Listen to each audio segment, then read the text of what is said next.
Well, all right, and welcome into this week's episode of Play by Play. I am your host, Andy Horton, alongside my co-host, Jared Bergstrom. Well, Jared, the NBA Finals are done. Football's been done for months. I mean, we're kind of in the dead spot of sports. I we think, still got that baseball. means it's baseball. Yeah. We're not quite officially into the dog days of summer, but I've been saying it for about a month. We're inching our way there. I know, but the dog days of summer, isn't it? That's September. Is it really? Yeah. So we're getting ready. We're inching. Yeah, we're inching, boys. Yeah, it's like we're 65 days out from week 0 in college football, 75 out from NFL starting. So I guess we've got baseball, and we'll find stuff to talk about over the next month and a half. Well, we got to talk about how the finals ended, and we got to talk about... We don't have to talk about that. We won't have necessarily fun talking about it, but we definitely have to talk about it. After we look at some mock drafts and talk about the fast start to the NBA offseason, as there's been a couple of big I've got trades. 4 trades and written down to talk about. And a few sizable extensions and whatnot that have happened since we last talked. So then we'll take a trip around the NBA, or actually around the MLB. MLB. If I can get my talking together. We just started this off, and this has been rough for me. But we'll run around the MLB. We'll talk about my second favorite team in the league this year, which is the Tigers. And so yeah, we should have a fun show. I don't have anything to say. Well, so I was saying the whole time that it just felt like the Thunder were just a little bit better of a team. And it's really unfortunate the way that the series ends up ending. Halliburton goes out in the first quarter. I mean, right? It was the first quarter. 5 minutes into the game. Yeah. I didn't watch a ton of the series, but I was totally locked in for Game 7 because it's two best words in sports. You got to watch the Game 7s. But, yeah, he goes down about 5 minutes left in the first, and he was having a good game so far. He was 3 of 4 from 3, 3 of 5 from the field. Hadn't had any assists yet, but, he got a good start offensively, and then he tears his Achilles, and it was one of those things where as soon as it happened, I was like, dang it, man, he just tore his Achilles. Like when you're dealing with a hamstring injury the way he has over the course of this series, and just the hamstring injuries that he's dealt with over the course of his career. Right. You get really scared when you see him go down the way he did, and yeah, man, it was tough to watch because I think most people know I'm a big Tyrese Halliburton fan. Like I love point guards that can score the ball and are amazing passers, and that's exactly the guy that he is. They were down 2 when he went down, and you got to give all the credit in the world to the Pacers because they hung around and they fought their tails off. Mm-hmm. Like, they were up by 2 going into halftime, or was it 1? Was it 2? 2, 48-46. Yeah, so they were up by 2 going into halftime, and then they just got punched in the nose. The third quarter sucked. And I was talking to everyone I knew. I was saying, if this can be really interesting because the game can go 2 very distinct different ways here when the third quarter starts. Either the Pacers can hang around and make OKC tight, and because when you go into halftime and you're up by 2, even without your best player, it's just 24 minutes and anything can happen, and you're up, you're playing better than what you should be without your guy. The Pacers start to believe, because as it doesn't matter how good you are as professional athletes, you lose your best player and you take a big hit shot, like your confidence takes a huge shot, like especially in the playoffs and stuff, because that it's this is going to make things 5-10 times harder. And they were able to hang around and gut it out through the first half, and like I said, that helps you build confidence. And then on the other side, the Thunder, they're going to start getting tight the longer it takes them to actually build that lead and whatnot. So I was saying the Thunder, they need to come out and hit the Pacers with a big 15-5 type run coming out of halftime, or things would get really, really tight. Like the pressure would just go through the roof in that building, in the Paycom Center. And it almost happened, but the Pacers, they just came out and they were flat offensively. Let's see, they missed their first three shots coming out of halftime. They missed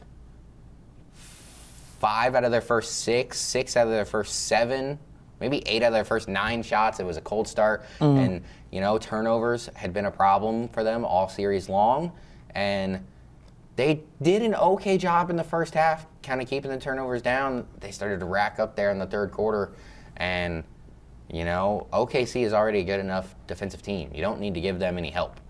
And then it also doesn't help that guys like Aaron Nesmith, as good as he is, as great as he's been all game, or all postseason, all series, he couldn't get things going offensively. He didn't take a ton of shots, but he was only 1 of 5. He just talk about how good the OKC defense is. They were suffocating all game long, made things super tough on him. And really, like, as good as their bench has been all season and all playoffs long, it was really them that killed them in a way, because like TJ McConnell, he was their offense for a huge stretch there in the second half. Oh yeah, but he was a minus 12 in the plus minus because he turned the ball over 7 times. Mm-hmm. And like, he's not used to handling the ball that much. But like, you go between him, Obi Toppin, and Benedict Mathurin, which, like I said, guys that all had the ball in their hands way more than what they're used to. They combined to turn the ball over 13 times. You can't do it. Can't do that. Yeah. And each of those players had 20 or more points in their own games in the finals leading up to that Game 7. Obi had 21 in Game 6. Mathurin had 27 in Game 3. And, maybe McConnell didn't get quite to 20, but he had that huge outpouring because I think it was Game 6 he had. Let me just make sure. Yeah, I don't think he had 20, but he did get close a couple of times. He, throughout the series, had 18 in Game 5, had 10 in Game 3, 11 in Game 2. So yeah, he didn't quite get to 20, but he got close. And yeah, there was like a stretch of almost a whole quarter where he was the only Pacer that scored. It was like the last 6 minutes of the third and like the first 3 minutes of the fourth. It was bad. Yeah, he had scored I think it was like 8 points in that run that we had, or in that drought. Mm-hmm.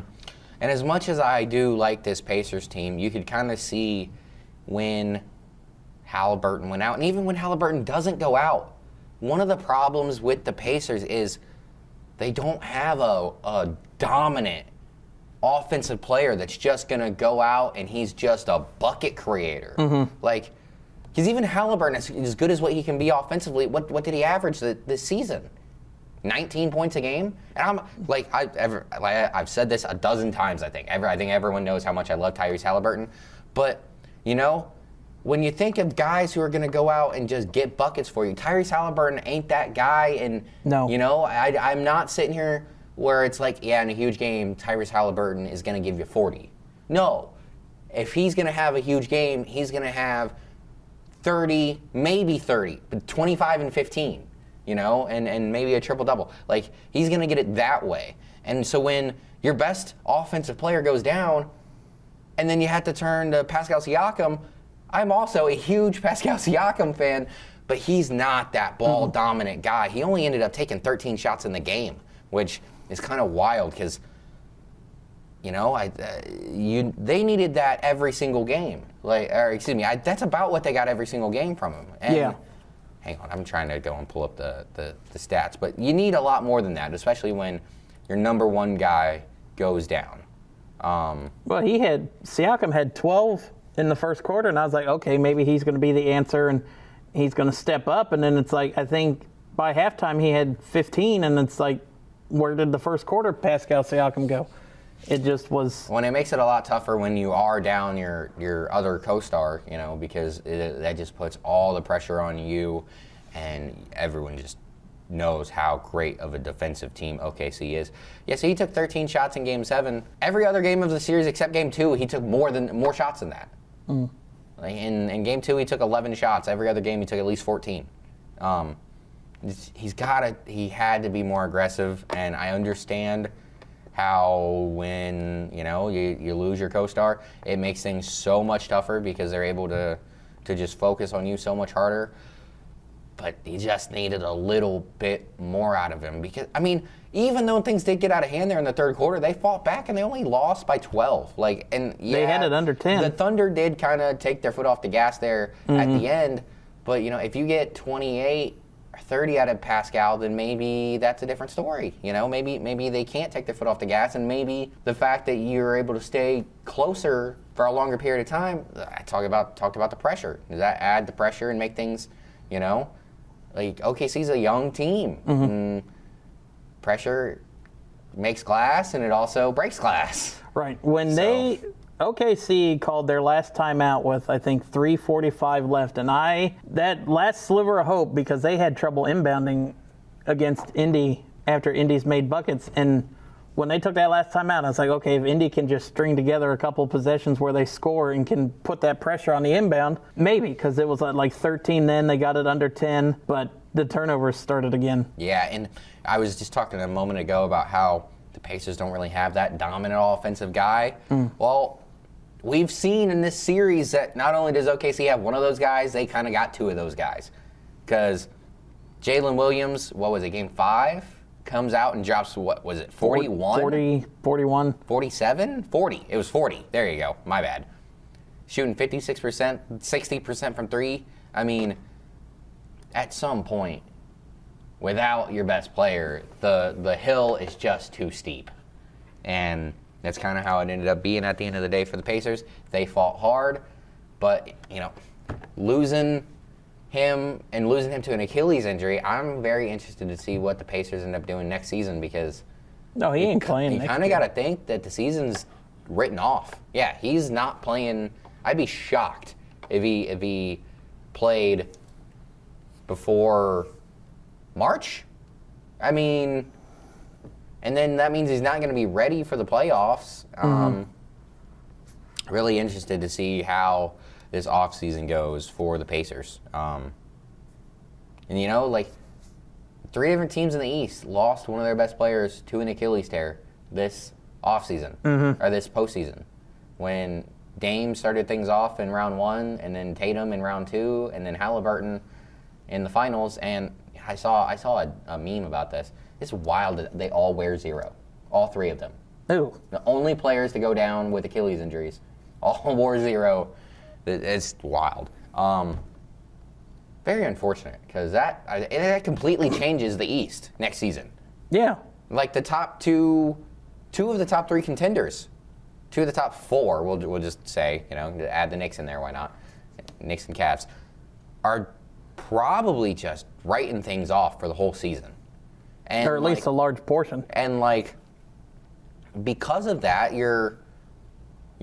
what the guys are going to start coming up for contracts, and what is that going to do? Shoot, we've already seen. We'll start to talk about it here in a minute. The Celtics are already tearing things down.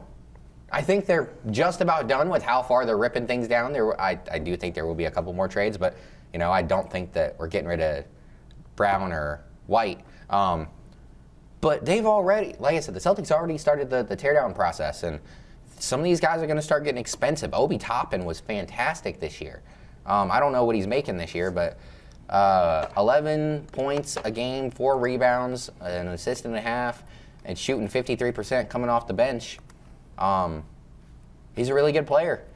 And there will be teams that will be willing to overpay for him to get him out of Indy. You can say the same for a guy like TJ McConnell. Maybe not, super overpay for him, but there will be teams that will be willing to throw money at him and Aaron Neesmith and Andrew Nebhard. The NBA, teams get expensive fast, and with its second apron, they don't want for teams to build dynasties and whatnot. They just signed Obi before this year started. How long? 4-year, $58 million. Well, so they got away with that one. That's a great deal for them. $13 million for a great role player like Obi Toppin. That's a killer deal. So good for them. But Miles Turner, he's up this offseason. how much is it going to cost to retain him if you're able to do that? And if that happens, does that put you on the second apron? And how long are the owners in Indy going to want to go for $300, $400, $500 million into the luxury tax to keep a team together? Because the Celtics, they got some of the deepest pockets in all of sports, and they said, we're not doing this forever. Tatum's going to be out next year. We're probably not going to be, the greatest, biggest title contender. Let's tear things down and look at 2027. So, gotta wonder how things are going to go from here.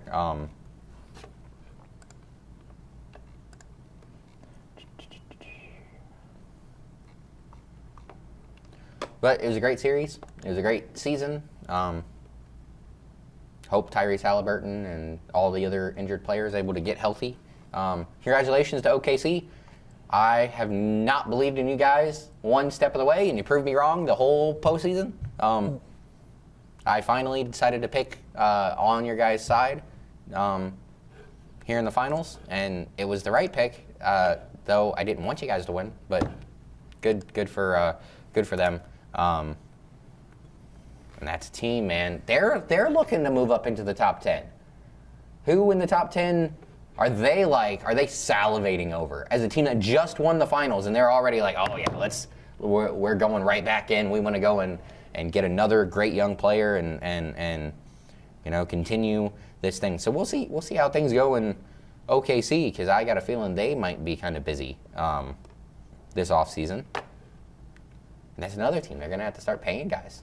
I know that they still got Lou Dort under contract, I'm pretty sure, but Jalen Williams, Chet Holmgren are got to start getting expensive. And all the different guys that they got on their bench, Kenrich Williams, Alex Caruso. Hey, he got his second ring. I don't know if you saw him talking at the parade, and he said, I got this one, and this one actually counts, and they can't say that this one's fake, because the other one he won was with the Lakers, and no one counts that one. Oh, the bubble championship? Yeah. Okay. Yeah, he was like, no one can say that this one doesn't count. Kason Wallace, another really good young player on that bench. Aaron Wiggins, a couple of these guys got to be up for contract either this year or maybe the year after. So definitely interested to see the churn and how this offseason is going to turn out. Things should be fun across the NBA. And what I've heard Shams and many other people call what should be one of the most active off seasons we've had in a long time. Well, it's already been active. Let me pull up a list of players who might be on the move. So this list has several high players. They've got, Kevin Durant's already out. So do we want to talk about that trade first then? Yeah, sure. All right. So when we went over it last week, there was, we found that article, I had 6 teams on it. And the Rockets were the second or third team on it behind San Antonio. Well, the Rockets, they unloaded Jalen Green, Dylan Brooks, the 10th pick in this year's draft, and 5 future second-rounders, all for Kevin Durant. I can see why Houston do it, because they kind of have they're a younger team. They just re-signed Van Vliet to a 2-year, $50 million extension before we came on. Do you feel like that's a lot, though, for an older Kevin Durant? Not really. I think that how do we got to judge this? And I think we actually didn't start with the right trade. The first trade the first trade was before even the KD trade. It was the Desmond Baines trade. Do you have that one? I do not. Yeah, well, because we can talk about that one too. This is an interesting one for me, because I don't know how, I don't think that the Suns got enough in return.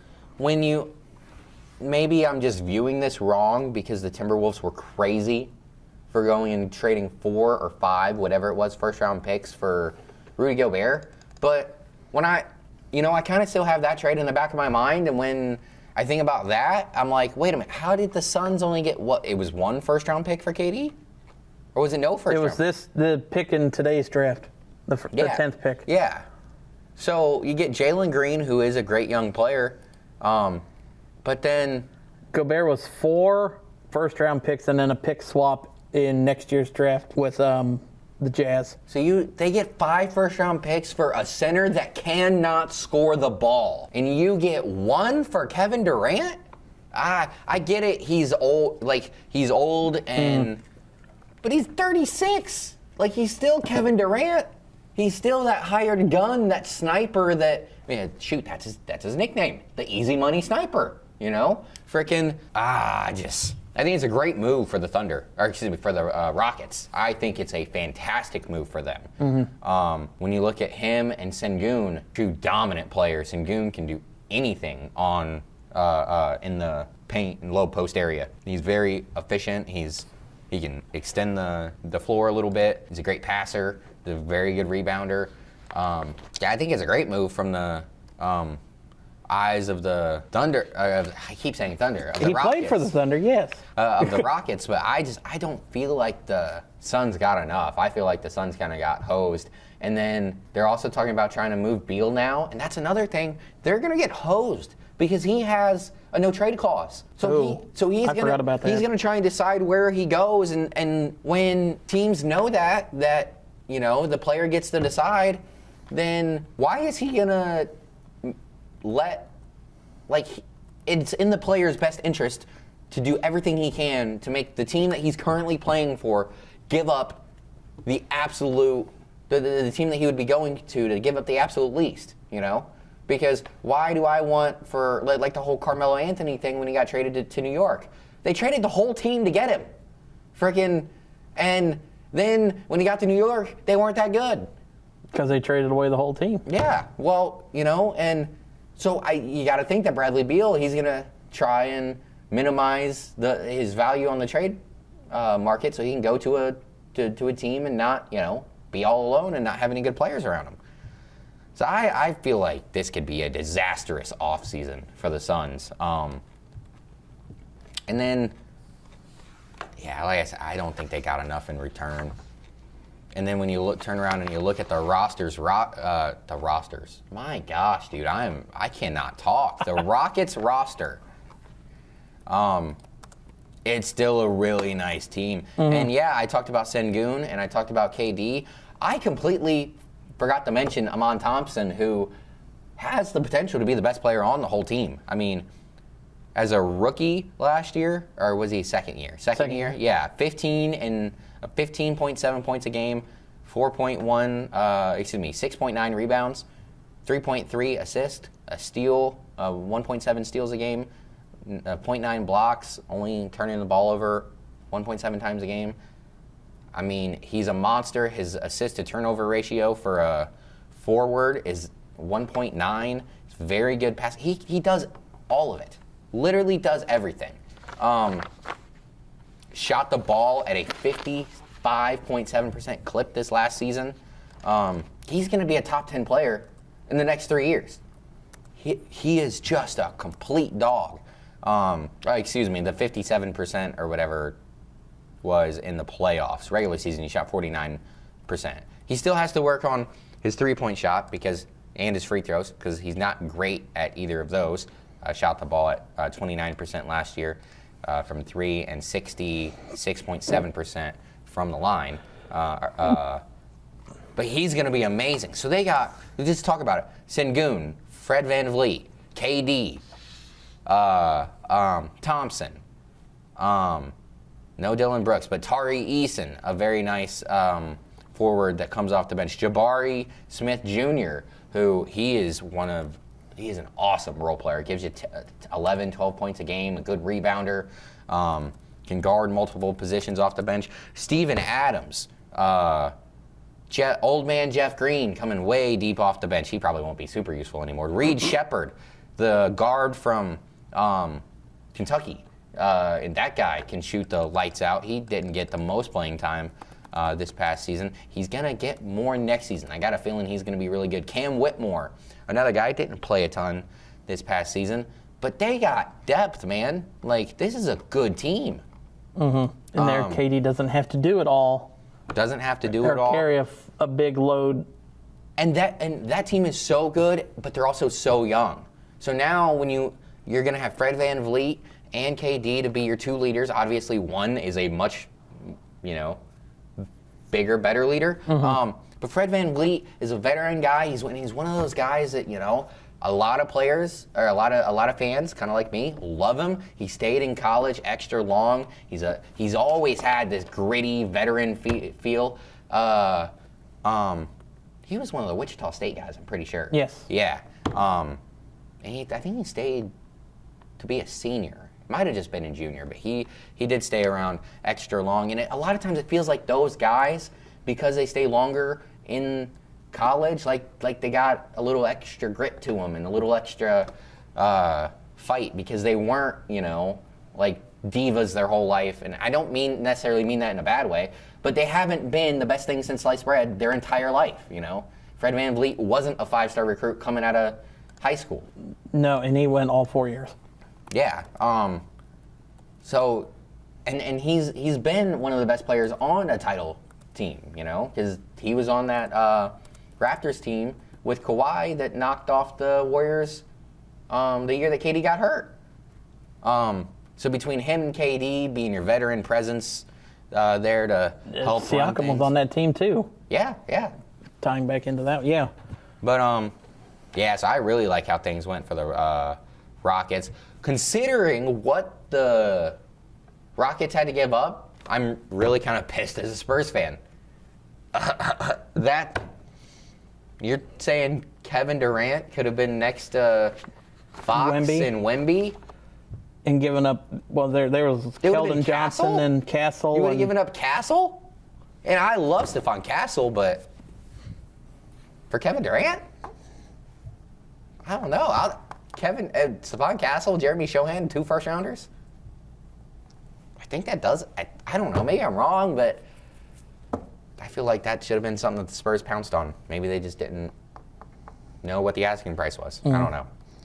While you were talking about the the Suns looking to move Bradley Beal, I did pull up did find an article that says there's 4 teams that could be eyeing Bradley Beal. I don't know where I could see it going. One is the Bull, or not in any particular order, but one is Chicago, one is the Lakers, another is Milwaukee, and then some have him returning to Washington. I don't see him going back to Washington because he wanted out of there for so long.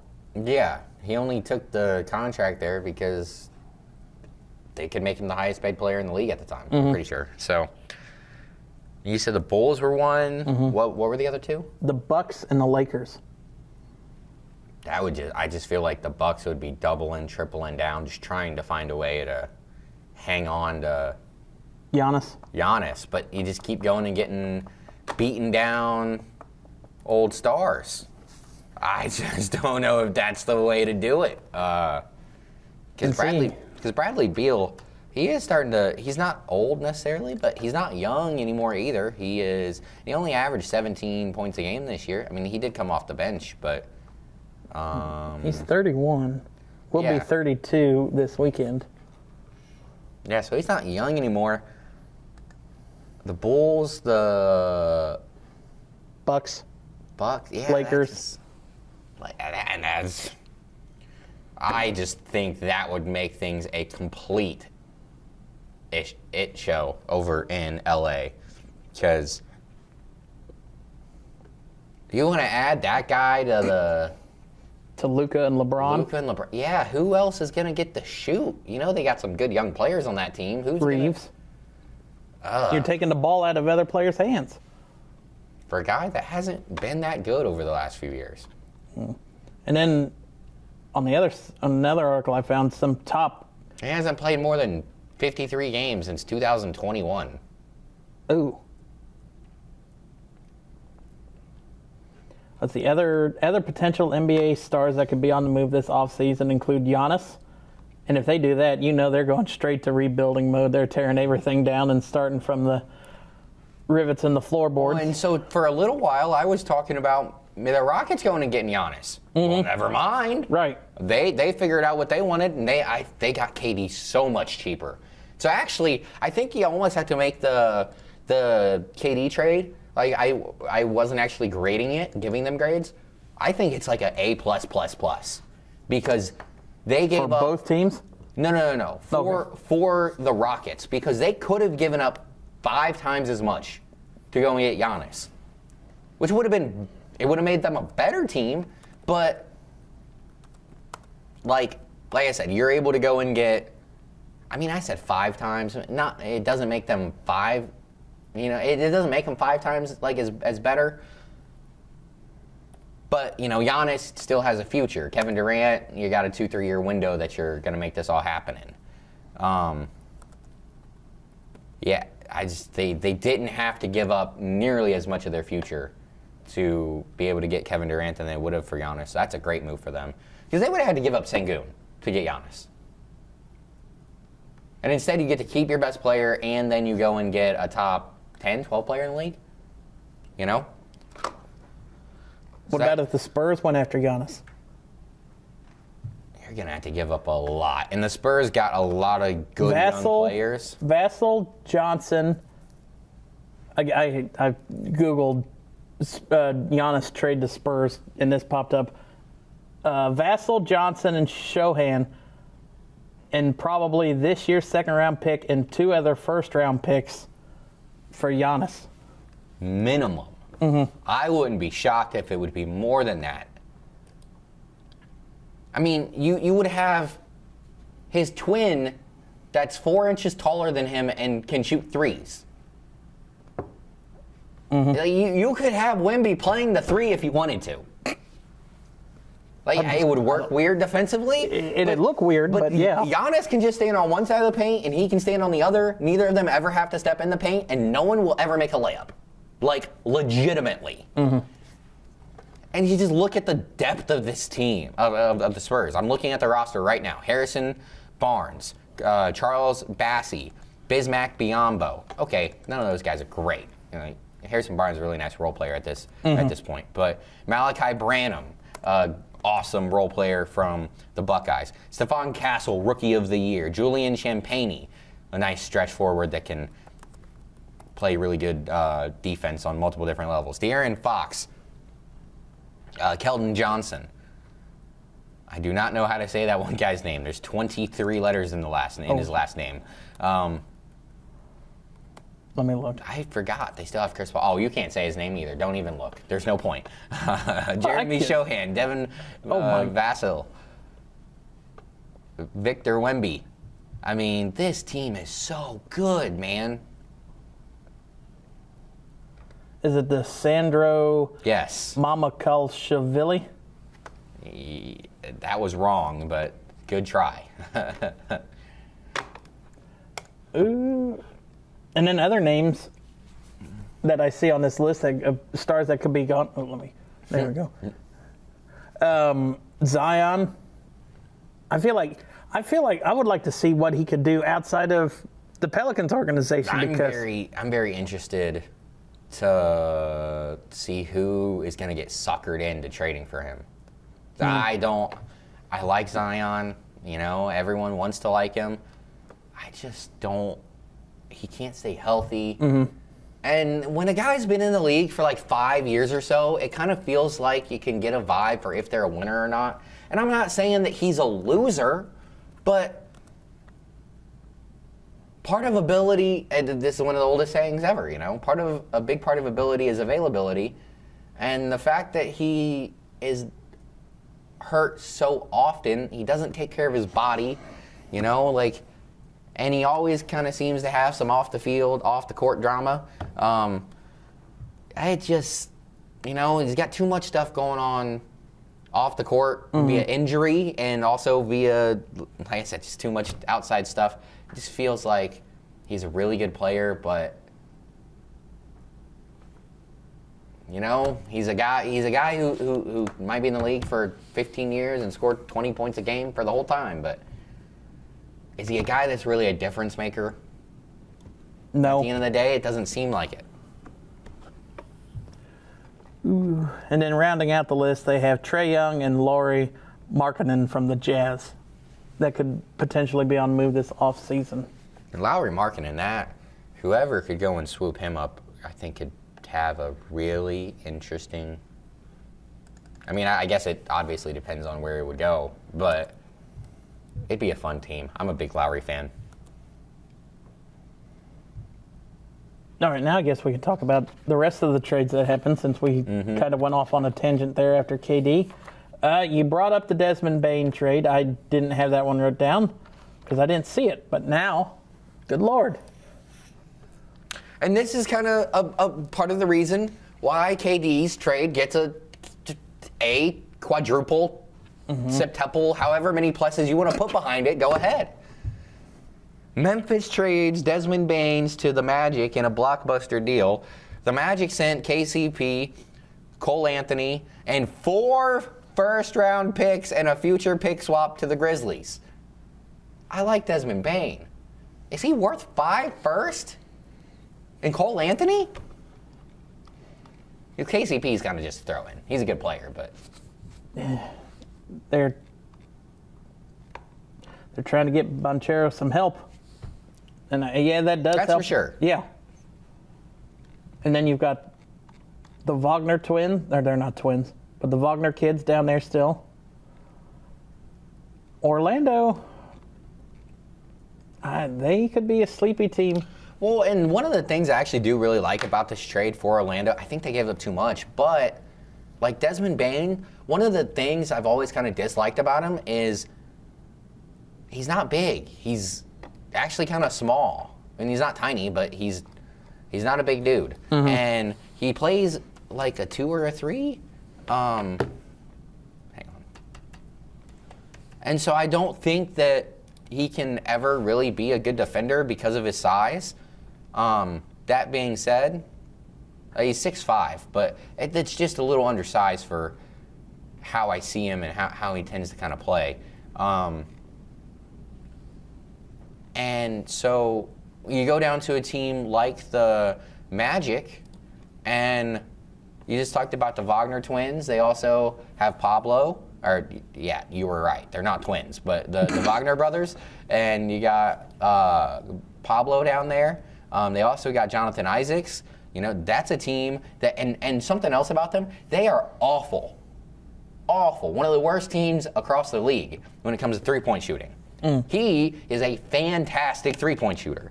So that should definitely help them out a lot. Wendell Carter down there, Cole Anthony. I mean, they got a bunch of dudes. I do really like their roster. Some of them just got to... Well, Anthony's gone. Oh, Cole Anthony was part of the trade? Yeah. Oh, I meant Anthony Black. I'm sorry. Oh. I saw Anthony and I just said the wrong name.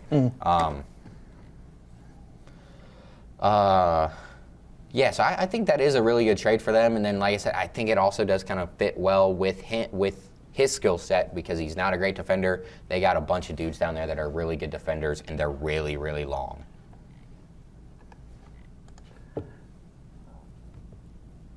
All right, let's see. Other one, I guess what I have left is, well, we'll do the New Orleans-Washington trade for McCollum going to Washington for Poole and Bay, and then we'll focus on the 2 Boston ones. Yeah, I don't know what Washington's doing.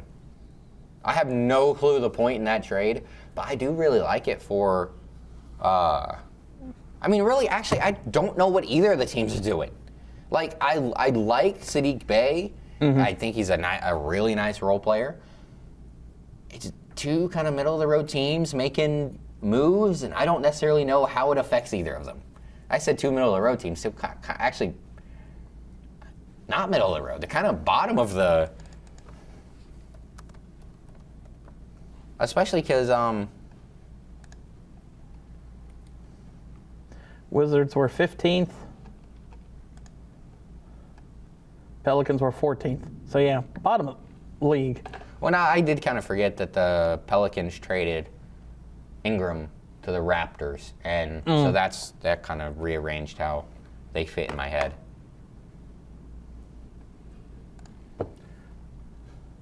But yeah, like you said, I just don't see where it makes either team aggressively better.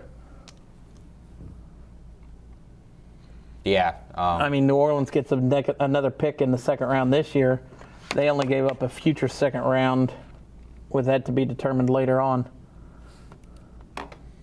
Yeah, going and looking at the New Orleans roster, I'm just kind of like, okay, at what point are they going to start tearing this thing down? Because they got dudes that teams will like to be teams would like to go get and have as role players. Like Sadiq Bey would be a very coveted role player whenever he hits the market, or like I said, they decide to tear things down.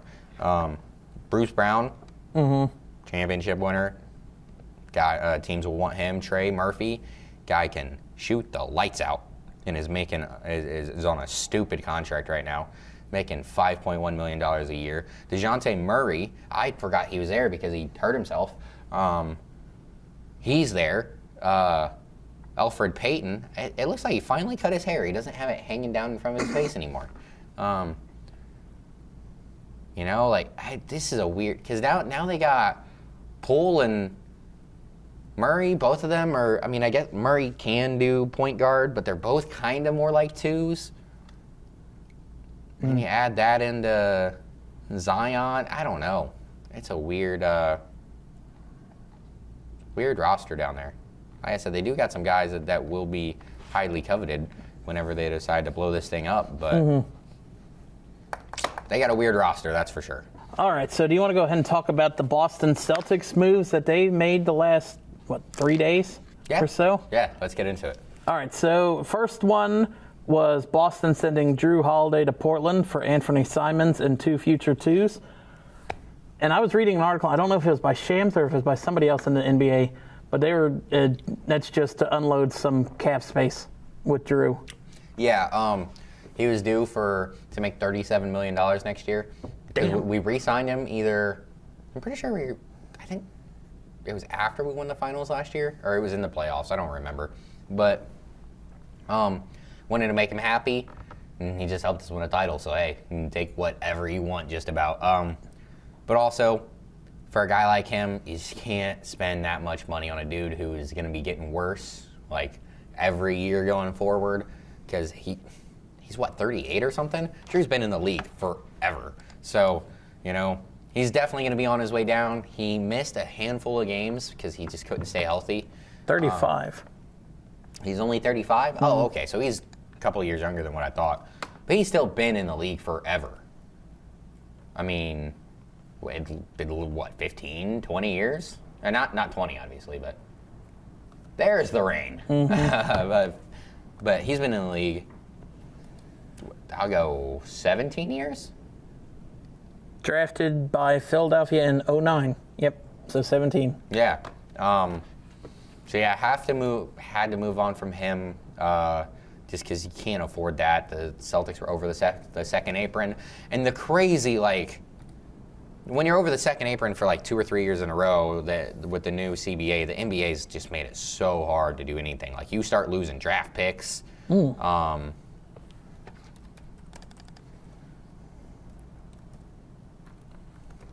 I'm trying to pull them up. Let's see. Teams that cross the NBA's second apron face significant penalties, including restrictions on roster building, trades, and signing players. When you're here's the breakdown of the penalties. Roster building restrictions. Loss of the mid-level exception, which I'm not 100% sure how much money that is, but it makes it so you can sign a good role player most of the time. I think it can be up to $15 million bucks. Restrictions on trading first-round picks. You cannot trade first-round picks 7 years into the future. It freezes first-round picks. If a team is in the second apron 3 out of 5 years, then their first-round pick is moved to the end of the first round, regardless of their record. Yeah, that's pretty awful.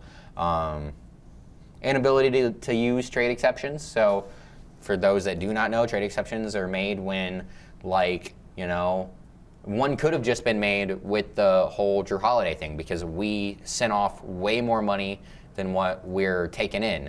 And so the Blazers could have been I'm pretty sure this is how this works, but the Blazers could have been all right, fine, we'll eat, $21 million of the salary or whatever, and then the Celtics could turn around and it's pretty much like an IOU almost. Celtics could turn around and give that to another team and be like, all right, now $21 million of this contract is covered, so we can get this player in return in that trade or whatever. I'm not 100% sure how it works, but that's kind of always how I've understood it.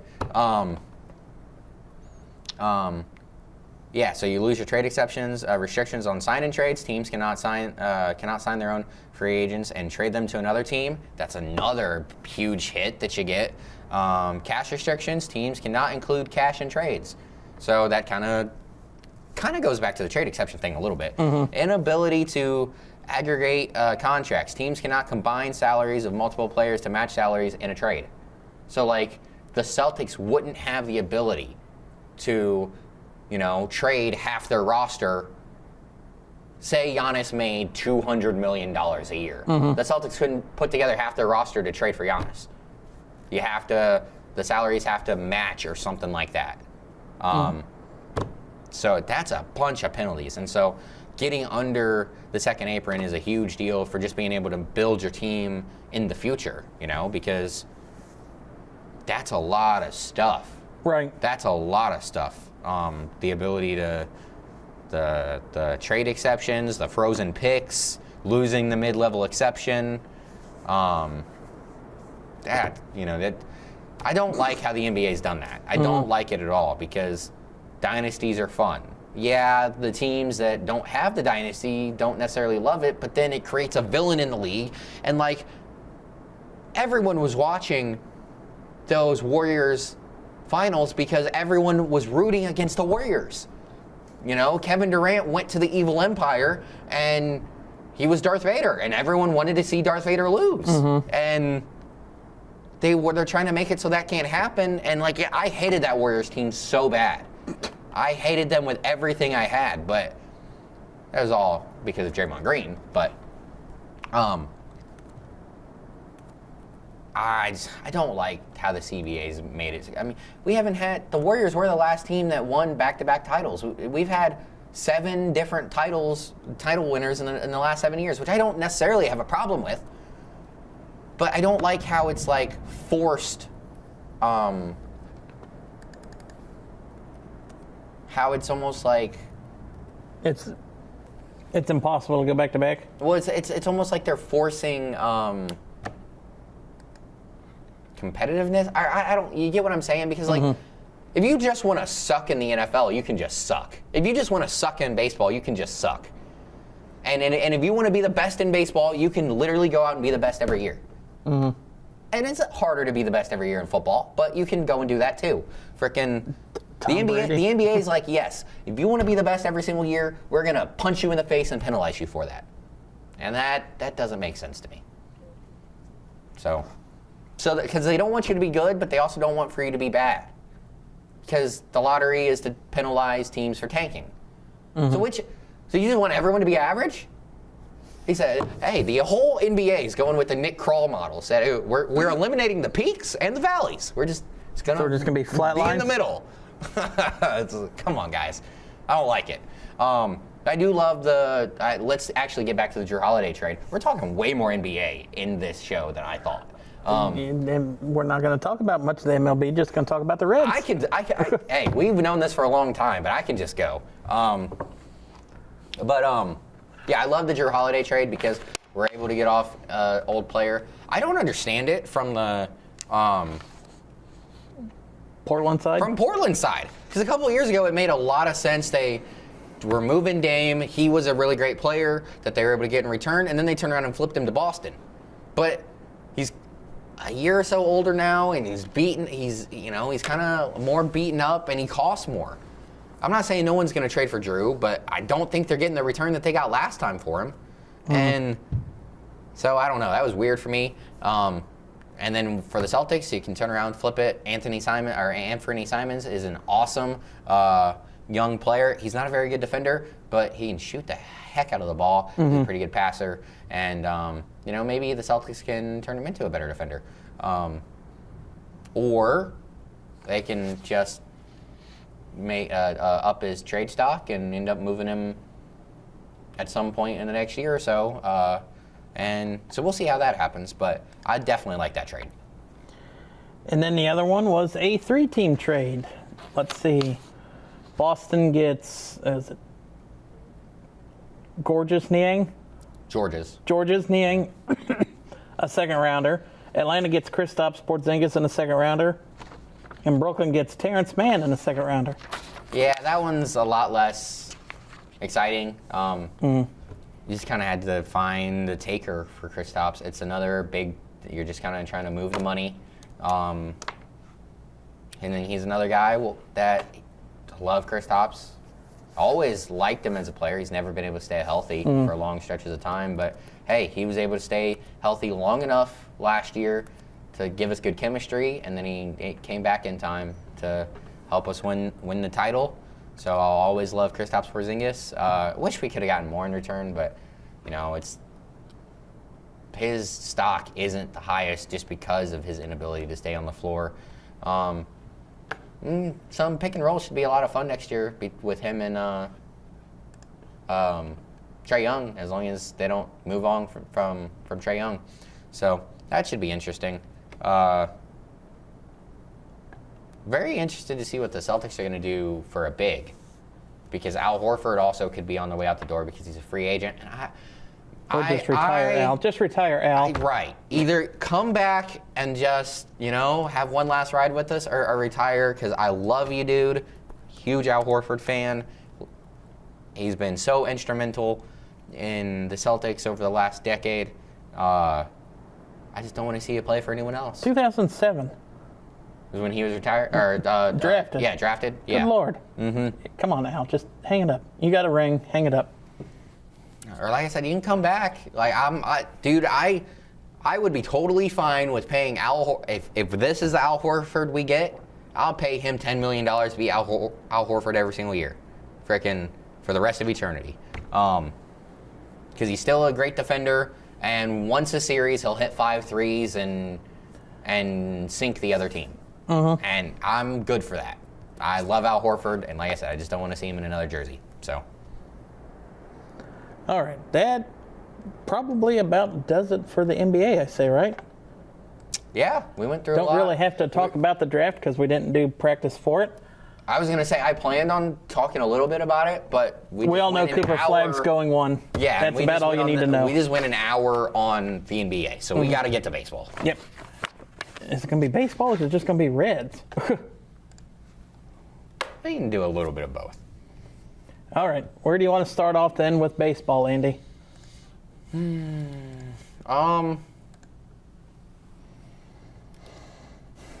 don't know. It's up to you. Well, let's just do what we've kind of been doing, going over the standings coming into the week. The Reds have made the American League East a whole lot closer than what it was. Well, you say the Reds. That's true, but it's kind of the Reds and the Cardinals. It's teamwork, because the Reds have won 2 against the Yankees. Well, 2 against the. Oh, wait, what did you say? I said the Reds have made the American League East a whole lot closer. Oh, I'm sorry. I don't know how I misheard you like that. Yeah, they're definitely helping. It's definitely not all the Reds, but the Reds are definitely helping. As the Yankees are 3-7 in their last 10. They went something like 20-some innings without scoring. 33. 33, yeah, the Reds did that earlier this season. I think it was a couple innings longer, though. Probably. That's shocking. When you're paying this much for a baseball team, you said the Yankees, I think he said earlier, like, what, 3rd in payroll? No, I don't think they were that high. I think they were like 5th. Who else is above them? All right, here we go. Mets, Dodgers. Mets, Dodgers, Mets, Dodgers, Phillies, Yankees is 4th. Okay, Phillies. All right. Okay, that does. Now that you say the Phillies, I'm not shocked. But yeah, so the American League East is getting a whole lot closer. Toronto's within 3 games. Boston, just 1 game under 500, but 6 back. Well, and I was just about to say, it's the fact that Toronto's gotten hot, and the fact that, I guess it's 3 things. Toronto's gotten hot, the Rays have gotten hot, and the Yankees have gone kind of cold. They lost 2 out of 3 going back about 2 weeks, Maybe it's a little more than that at this point. They lost 2 out of 3 to the Red Sox, and then they swept the Royals in Kansas City, but then they had to go to Boston, got swept by Boston, and then got swept by the Angels. That's a wild one. Oh, no, they took one. They took the last one, yeah. It was a 4-gamer, and they took the last one.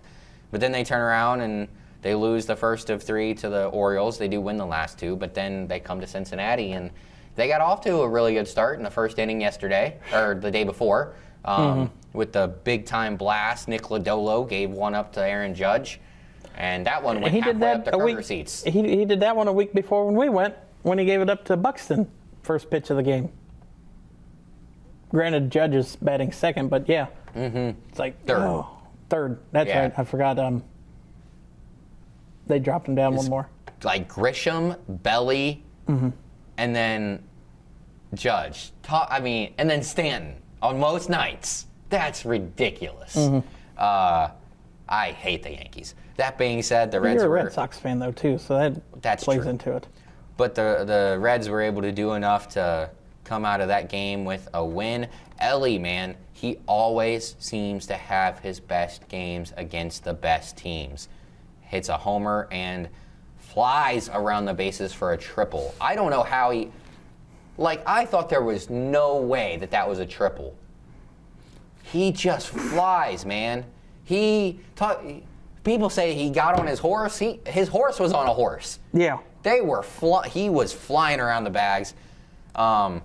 It's just... Love that guy, man. Spencer Steer is heating up. He has been fantastic, specifically over the last week. With the second game where we lost in extras against on Saturday against the Cardinals. Hate the Redbirds. He went 2 for 5. And then the first game against the Yankees, he goes 2 for 3 with a...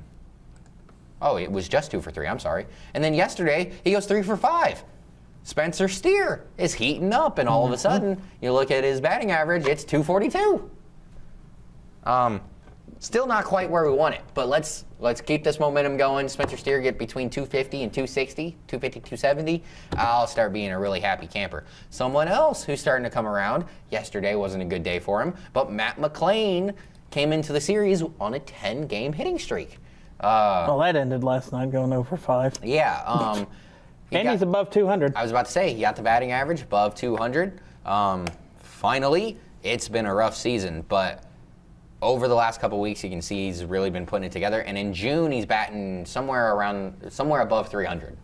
So he's had a great month of June so far, and it couldn't happen at a better time because the Reds really needed him to come alive. Because that's really the only way that this is a good baseball that this team has a chance to make the playoffs and to be a good baseball team.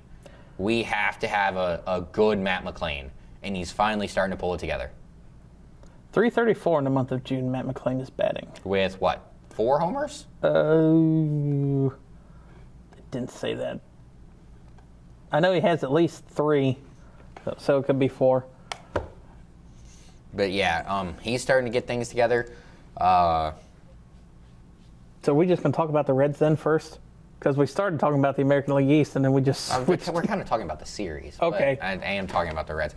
But to get over to the Yankees, Aaron Judge for most of the season was up above 370, and he's kind of starting to cool off a little bit. I saw about 2 weeks ago a bet for him to was plus 1,300 for him to be hitting 400 at the All-Star break, and now he's down.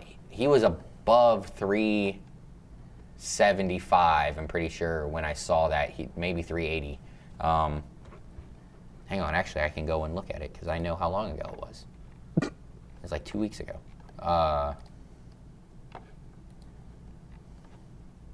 But he is definitely cooled up. It was during the...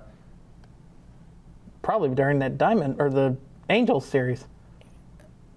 No, it was during the Red Sox series, right before that. So he was hitting 385, between 390 and 380 and 390. and I know it was then because I was also up at my family reunion. Anyways, he's cooled off a fair amount since then, hitting 364. Yeah, down to 364. Down If that's to cooling off, I would take a cooling off Aaron Judge any day of the week. Batting at 364, 28 home runs. Yeah, no, for sure. But the K's have taken a tick up, and yeah, it's kind of just been him over the last couple weeks. Like I said, they've been sliding in, or they've been coming to a slide over the last little bit. The offense has struggled, and they've made a fair amount of like huge mistakes in this Reds series. Volpe has not had a good series. Fine with it. Jazz Chisholm gets thrown out last night, and he has had a struggle this series as well. Missed on a defensive play or two, and also they struck out a ton in game number 1. Had 13 strikeouts compared to the Reds' 5.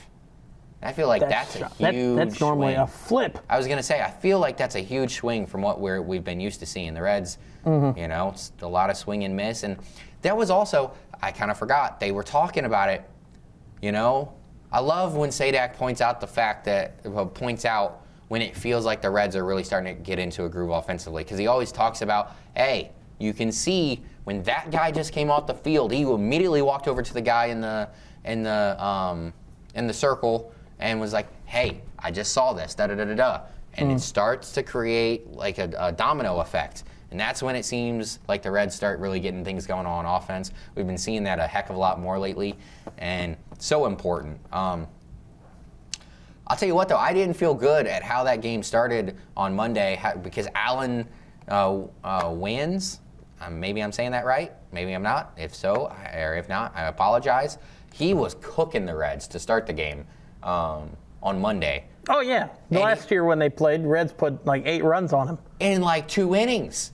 And I was just like, this is not a good start. This guy's killing us. But then kind of broke things open in the 4th inning. Through 3 innings, he threw 24 pitches. And he threw over 24 pitches in the 4th inning. He was being incredibly efficient, and then the wheels kind of fell off for him, and the Reds started to take over. And then the bullpen, hey man, like some people want to give him a lot of crap. This bullpen is awesome.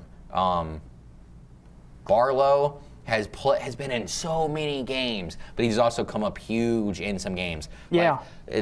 So far in this series. I don't know how many Ks he had yesterday, but in game 1 he had 3 Ks out of the 5 batters that he had to face.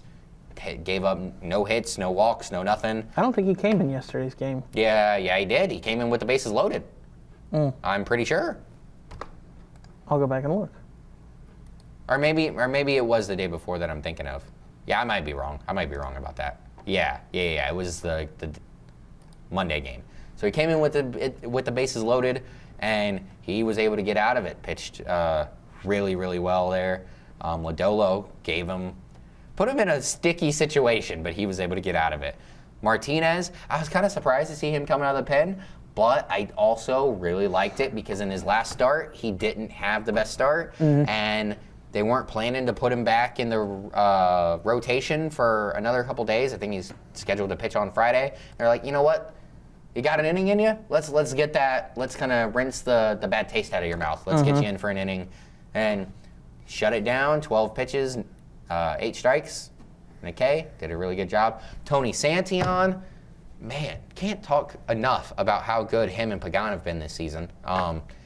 He has struggled a time or two, but also when you're talking about how good it was, I'm in a group text with 2 people I work with. We want him off the team. Tony Santillan, you guys are out of your mind. Nah, he is one of the best pitchers we got. And he's been in 35 games, and he's in extremely high leverage innings all the time.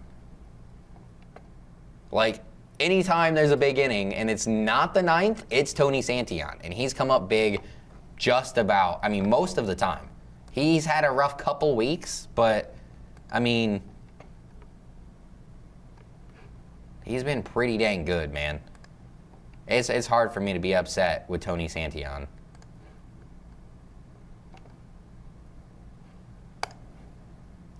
I mean, he's projected to give up 24 total runs on the year in 75 innings. In 80 games. He's going to play in half of our games. He just goes out there and gets big strikes, big strikeouts all the time. Yeah, he did kind of load the bases backwards yesterday, and that was scary. He got out of it. You know, like, that is a big thing for a pitcher, being able to. You don't want your pitcher to get himself in sticky situations, but you want your pitcher where if he does get in those situations, he's able to come out of it. And shoot, we've just been talking about game 1 so far. Let's go into game 2. And you can talk about how great Chase Burns was. And in the second at bat of the game, he goes 0-3 to a power hitter who's having a really good season so far, and Ben Rice. And then he reverse K's him. Throws 3 strikes and gets him out. You know, like that's a big thing, being able to get yourself out of sticky situations like that. Like I said, I'm not happy that Santillan put us in that situation, but the fact that he was able to get out of it is huge. And the Reds' offense was awful yesterday, while Rendon was in the game. And I'll tell you what, a lot of Reds fans really mad about, I said a lot of Yankees fans, because I watched the Yankees post-game show earlier today just because I was interested to see what they were saying. Mad about the fact that, what's their manager? Boone pulled Rendon early, but then I heard the post-game interview with Rendon, and he was like, dude, I was pretty taxed. It was hot. And it was hot, and he was at 90 pitches. 88 pitches. Okay. 88 pitches is a lot, but it's not, overwhelmingly a lot. And a lot of Yankees fans were like, you should have left him out an extra inning, because then I'm fine because was it Luciga? Gave up 3 runs you're and definitely saying that way wrong, but I don't know how to say it. Yeah. So it doesn't matter, I guess. But yeah, right. He let us back in the game. He had a really bad inning. Gave up 3 hits and a walk, and. Hey, man. He didn't even finish the inning. I gotta make a plea to the guys who do the ratings over at MLB The Show. First of all, I'm not gonna insult your video game at all. It's the best video game ever made. That and college football, right? The 2 best games, in my opinion, that have ever been created. But I think we have to, after yesterday, move Jose Trevino's sprint speed up. Because it's a 9 on the game. This man went first to home on a double. First to home. Let's pull it up. Jose Trevino is my guy. I love him. How many guys are you going to have? Dude, I love this Reds team, okay? I'm so bought in. I've watched literally every single game this season. I've been to 9, and the other 80 I've watched. Or the other 71 I've watched. Andy, we ain't been that many games. I've been to 9. No, there hasn't been that many played, I mean. Well, almost. I just slipped up a little bit. But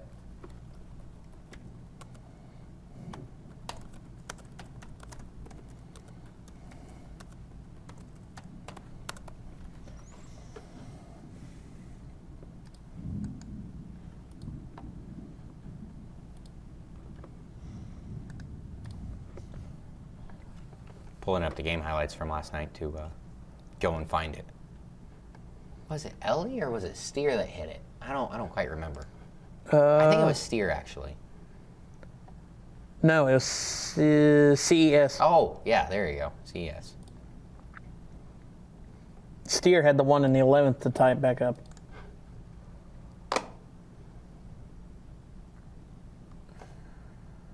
Was it last night? Was that it? No, that was Mondays. Oh, come on. I had to watch 4 ads before I've gotten to see anything on this video. Sometimes the Reds will post that stuff on Twitter from their scoreboard, and I was looking for that, and I couldn't find it either.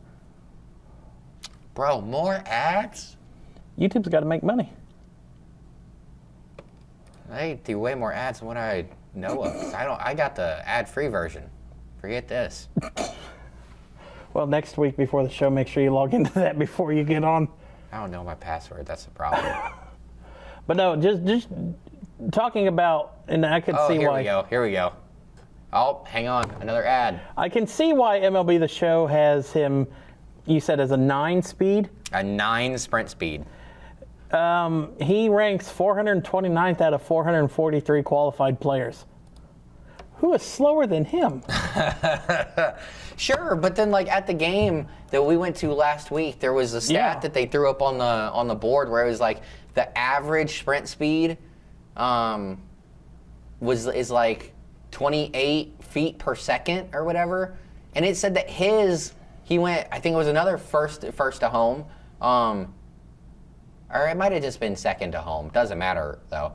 It said that his sprint speed was like 24 feet per second or something. Mm-hmm. He was only a little behind average. That is smoke to left field. Down fair for a hit. Stevenson scores. Hines on his heels. Trevino giving the wave to tie it. The relay. Not in time. Tie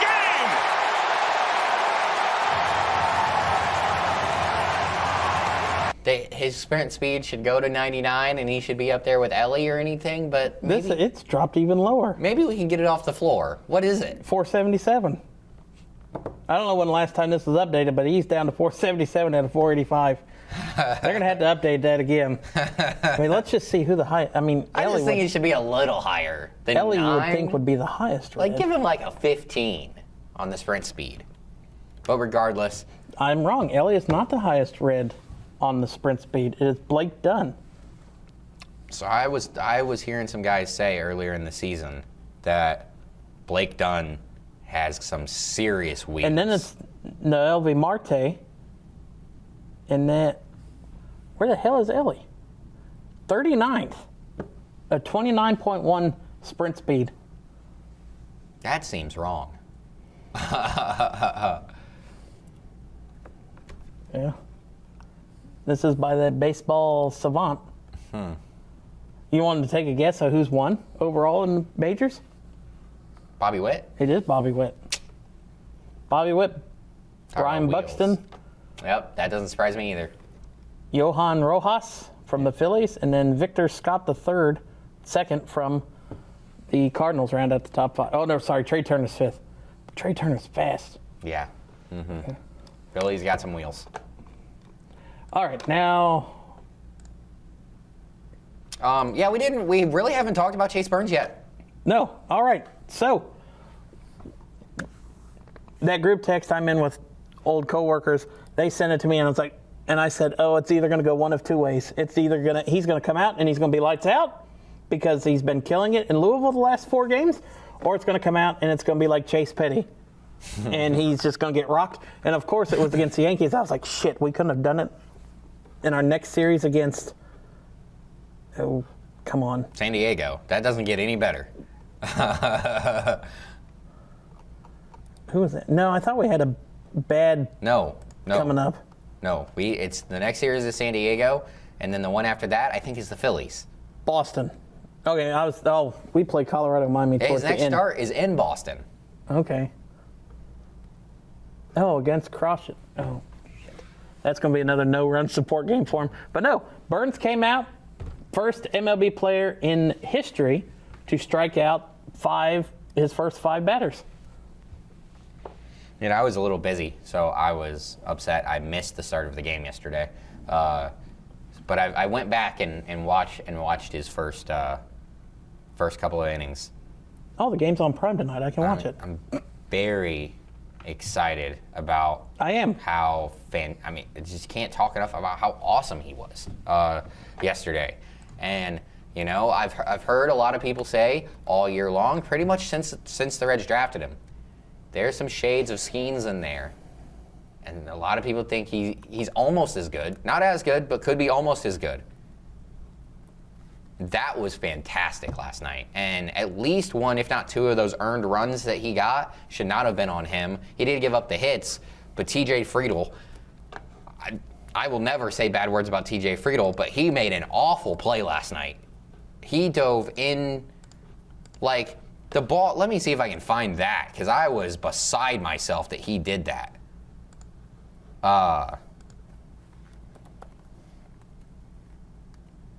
Dove for a play in the outfield that he had no chance at.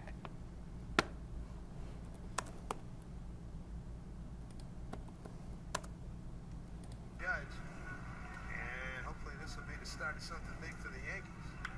Line drive, it's a base hit over the leaping drive. It's not that one, but that was almost a fantastic play by Matt McLean. Wasn't quite able to elevate just enough. I think it might be this one. Let's see what Volpe can do. That one is lined into center field. Yeah. It's going to be Off of Volpe, okay. What are we doing, TJ? What was that? That ball bounced 10 feet in front of him. He had no chance. Okay, you see the replay there. It's not 10 feet. He had no chance at that, though. No chance. And if you don't dive and you just try and corral it, stop it, then maybe one scores there. Definitely not two. No way that Jazz scores from first. Because the ball ends up bouncing over his head and rolls 20 feet before Resigns gets to it or whatever. Yeah, that was a really bad play there by TJ Friedel. So we legitimately, and that probably put 5 or 6 more, or probably put 10 or 15 more pitches on him, because maybe not that many, but it definitely put more pitches on him. He ended the game at 81. Maybe they let him go 6 innings if not for that big mistake there by TJ. Yeah. Regardless, he was awesome. Struck out Aaron Judge. Twice. Twice, yeah. Or no, I think Judge ended up getting a hit. I think he jammed him, and it was only a single. Yes. Yes. But hey, you face Aaron Judge twice, and you only give up a jam shot single to him. You got to take that, and especially in a hitter-friendly ballpark that is GABP. Yeah, and 8 Ks in your debut. Gave up a homer, but you said it's a friendly, or it's a hitter-friendly park. Yes.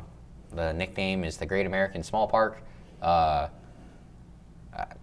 Can't talk enough about how awesome he was, and now we just need to get the bats going when he's in the game. And one of the big things, I was listening to one of my good, favorite baseball podcasts last night. It's called Call Up. Or actually, I wasn't listening to the Call Up, but the 2 guys that are on the Call Up are also on whatever that podcast is called. So sorry to those guys. I just don't remember what it's called.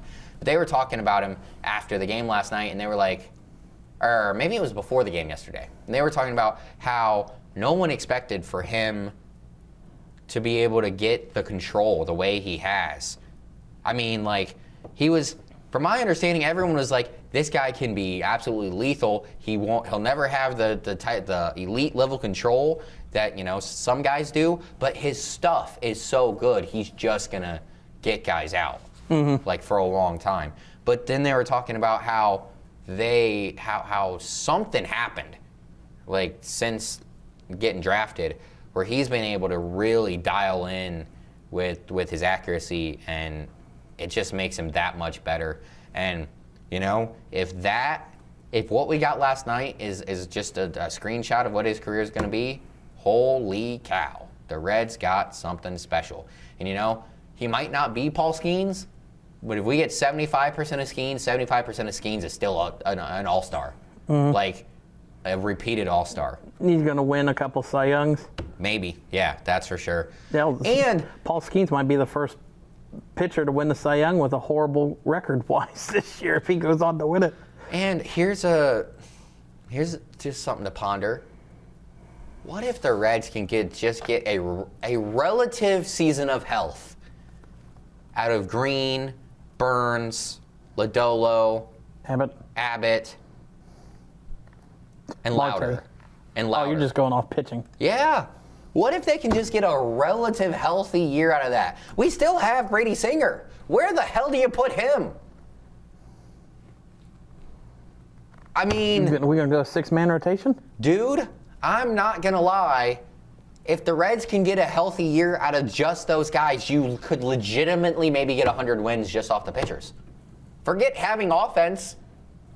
Just the other team won't score at all, because Abbott has been an ace this year. I mean, how is he actually an ace? I don't know, but he's looking like one this year. He's stepping it up. Green has been fantastic for the last 2 years. I mean, he really took a huge step last season. Lodolo, we know we haven't seen a good Nick Lodolo yet this year, and he's still better than 80% of the pitchers in the league. Louder, he hasn't been able to be healthy so far, but he was really good late in the season last year, and when he gets healthy, he's still projected to be a complete dog. And Burns, he might be better than all of them, literally. How do you have 5 aces? There's only 4 in a deck. I'm just, hey man. The Reds are possibly will have some champagne problems when it comes to pitching over the next couple of years, and I will take that. Now we can go on the other side of the Reds. That was announced, was that Sunday or Monday? That they About Candy? DFA'd Candy. That was kind of surprising to me. I thought that they were at least going to let him come back and give him a shot. But I did too. From what I heard, I didn't look into it a ton. He didn't like the fact that he probably wasn't going to get, a ton of playing time, and that he was going to have to earn his way back in the lineup, and he kind of ghosted the team. From what I kind of heard. So that could be somebody that's, we've only got less than a week now to trade him or cut him. So I don't know if he's just going to get cut. How much of that is going to eat into the salary that we're not spending anyway? I mean, I think we got $24 million still in the books from him. Something like that. Because half the year left and another year. 22.5. Oh, no, that's what they paid him. Yeah, and they'll probably end up signing a league minimum somewhere, make $1 million. Oh, no, the Reds would eat $22.5 million remaining contract value. Mm-hmm. Ooh. Yeah.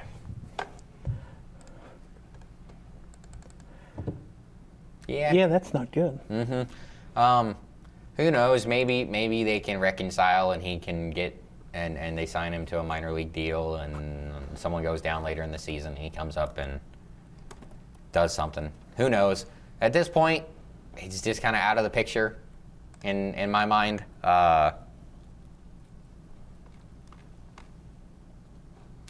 that wasn't the way that I wanted it to end. Right. I wanted for the Candyman to be fun for 3 years while he was here.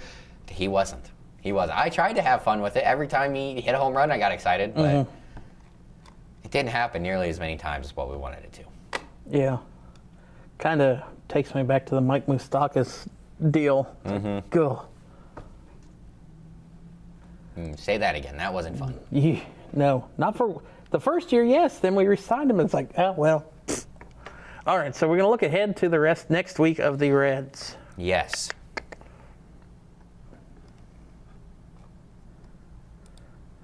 All right, schedule. Come on.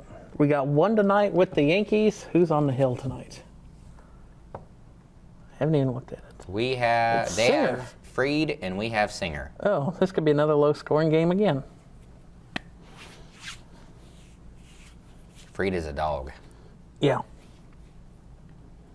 And that makes me want to pick the Yankees because they do have the superior pitching.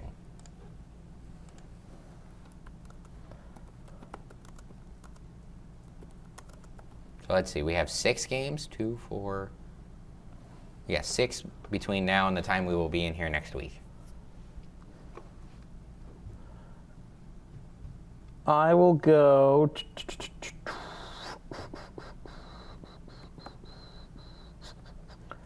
Let's go 1, 2, 3, 4 and 2.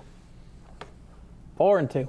Negative Andy results in Reds wins for some reason. So I will say 0 and 6. 1 and 5. 1 and 5. 1 and 5. All right. We'll take the. Where's that one win coming, Andy? Give me a second.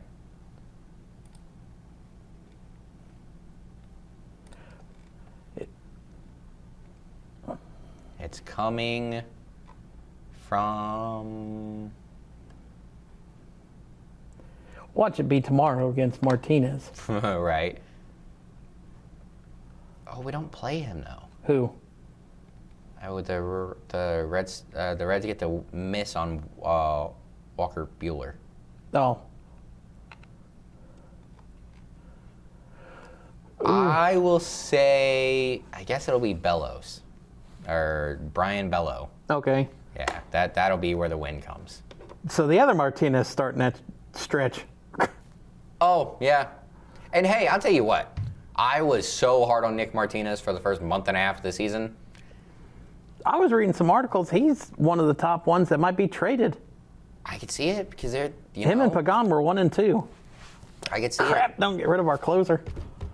I could see it because they've both been really good this year. And, like Martinez, he can be a starter or he can come out of the pen. And you can do both in the same week. When he's in a rhythm, he's a really good starter. Mm-hmm. So he's been in a rhythm for a good chunk of the season. So he's done good for the Reds. All right. Before we go, I'm going to end on since you like to be negative and it's working, we'll end on a positive note. The Reds are the only team this year to not be swept. Yes. And my dad's friend sent that. I'm in a group chat with him and my dad and his son because we like to send bad dad jokes to each other.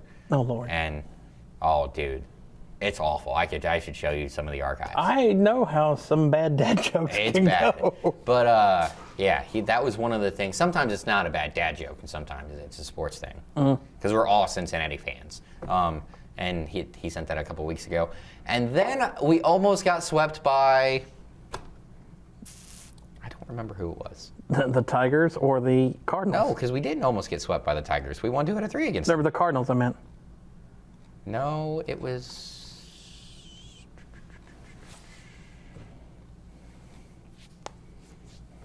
I think it was right before the St. Louis series.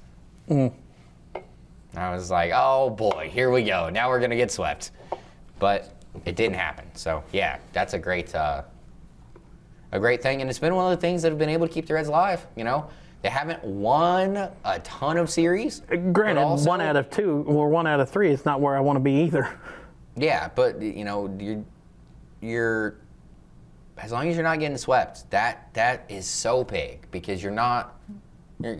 That if you don't get swept, that means that max you're losing 4 games in a row. Mm-hmm.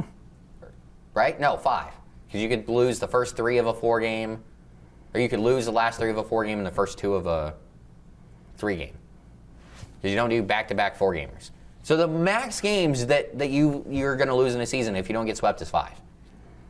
And you don't want to go on a bunch of 4-game losing streaks, but if you don't go on any 5 or 6-game losing streaks, then you're way, way more likely to at least be in the mix, kinda, Mm-hmm. You're not going to be 1,000 games under 500 if you're not going on long losing streaks. We don't have a long winning streaks either, but... Well, I think that is going to do it for this week's episode of Play by Play. Remember to like, share, and subscribe to the YouTube channel and share it on all of our social medias. And we will see you all next week.